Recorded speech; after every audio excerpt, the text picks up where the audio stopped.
Hello, and welcome to the Torah Outreach Program, Erev Shabbos, Burst of Inspiration. Today's Burst of Inspiration is sponsored by Mr. Moshe Ribowsky, in memory of his grandfathers, Gedalia Leib ben Yaakov Shlomo and Tzvi Abish ben Moshe Halevi. Also in honor and as a Zechus, as a merit for his grandmothers, Dr. Helene Ribowsky and Mrs. Miriam Ginsberg. This week's Parsha,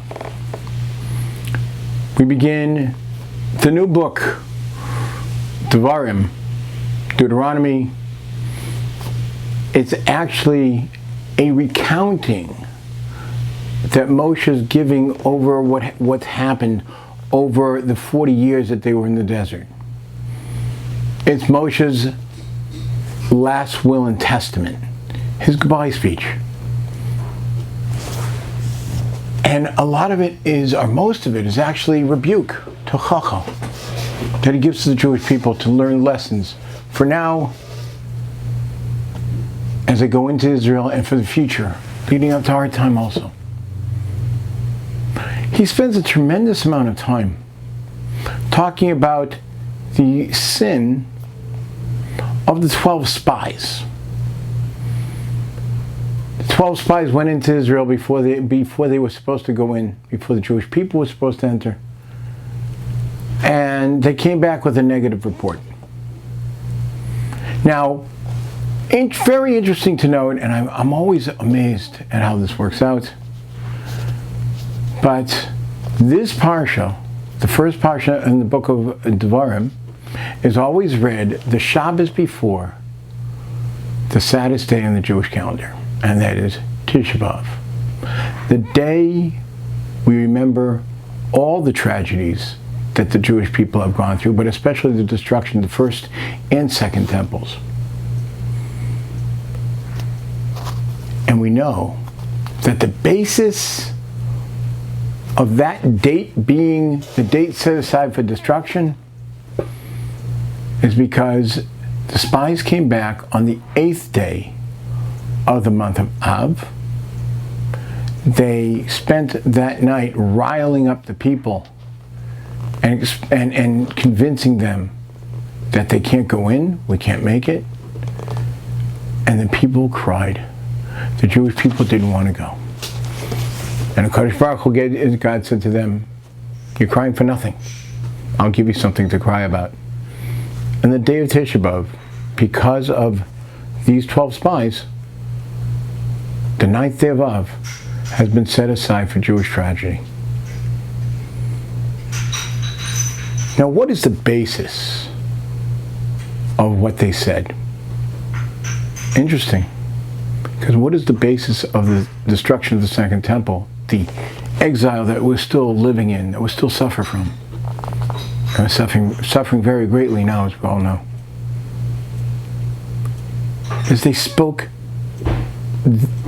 the 12 tribes spoke badly about the land of Israel. And the Jewish people, in the time of the Second Temple, spoke badly about each other. But what is it that they spoke badly? It wasn't only about the land of Israel. There was something else there. It wasn't just about the land. It was about each other too.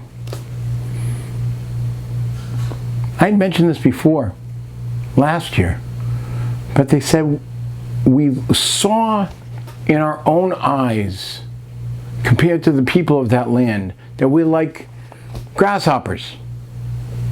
And they saw it, and they saw us the same way. So shouldn't it be reversed? They saw us as grasshoppers and we saw it? No. Because the way you see yourself is the way you project yourself to others. But that's what I spoke about last year. And that's something to think about. But there's more. It wasn't just each one speaking individually. I felt like a grasshopper in their eyes. It's we. We felt like grasshoppers in their eyes. I didn't have respect for him, and he didn't have respect for me. We didn't consider each other with the ability and the strength of who we really were.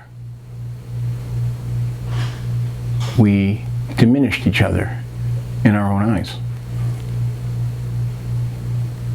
And in many ways, that is the basis, I think, of all baseless hatred, fighting, jealousy, anger, that we don't see each other for what the other one truly is, or even what the other one truly can be. If we could only see each other, every single Jew could see each other for what the other Jew is. A descendant of Avram, Yitzchak, and Yaakov. A Ben Melech. A son of kings. If we could only recognize and appreciate that of each other, no matter who we are, and no matter what we look like. Look at each other for their potential.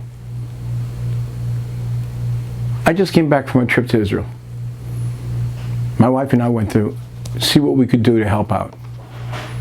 And one day we went to an army base. And I made a barbecue for the soldiers.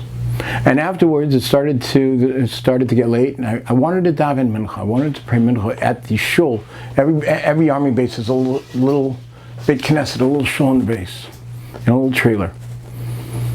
And I started to gather people up, and people didn't want to come, and I was trying to convince them. I went over to one guy, and he told me, I'm not Jewish, I need Druzy. I'm a Druze. Druzy soldiers fight for their country, fight for Israel. So I left him alone. Then I went over to another guy, and he said, I need Druzy. I'm a Jew. And I looked him in the eye, and I said, no, you're not. You're one of us. And he looked at me and smiled and said, you're right. And I brought him in. But before I brought him in, he grabbed two of his friends and said, you're coming too. And they were happy to come. They were happy to come. What would some people look at him? His head wasn't covered, not religious. What is he doing in a synagogue? Why should I push him? He's a Jew. We're all the same. He comes from the same place I do. Just yesterday, I went to visit a new assisted living facility that I'm going to start giving classes. My first time there, just to get the lay of the land, a dry run. And I sat down with a couple of people. One woman walked in. She saw me sitting there, my yarmulke on my head, sits aside, suit. I look a little bit like a rabbi. Completely secular woman in a non-kosher facility. And she sat down and she listened to what I had to say. And she said, Rabbi, can you get me Shabbos candles? I miss lighting Shabbos candles. And I smiled and I said, of course I will. I'm sorry I don't have any on me right now, but I will get you Shabbos candles for next week. And another man said, I had three people at that group. The other man said, Rabbi, can you get me a Jewish calendar? I said, I'll get you a Jewish calendar. Non-kosher facility. She was telling me afterwards, predominantly non-Jewish facility, no even Jewish flavor to the facility. But she knows who she is. And all it took was someone to say, you're one of us. And that just lit up the flame. That just brought her to who she is. And she wanted Shabbos candles, and the other gentleman wanted a Jewish calendar. It's there. Every single Jew has this spark within him.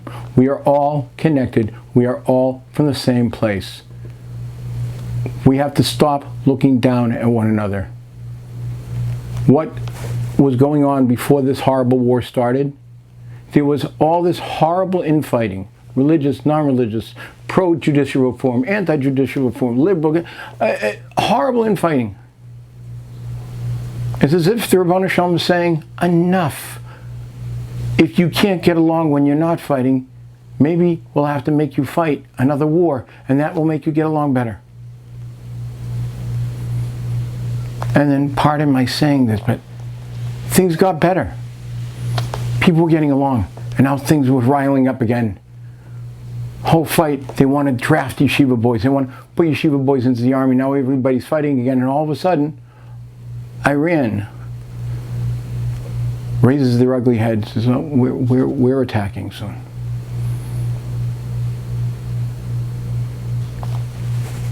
In this country, in Israel, wherever we are, the message is very, very clear. We're in the middle of the 9 days, the days leading up to the most horrible day of the year, the day that we pray every single year that we don't have to go through this again. It's the day that we pray that we'll have a Beis HaMikdash and we'll be able to see the service in the Beis HaMikdash, and we will be where we belong. Enough fighting. Enough looking down at each other. It's time that we realize who we are, and we realize who each one of us is. And we look at each other and we see the beauty within them. Shabbos.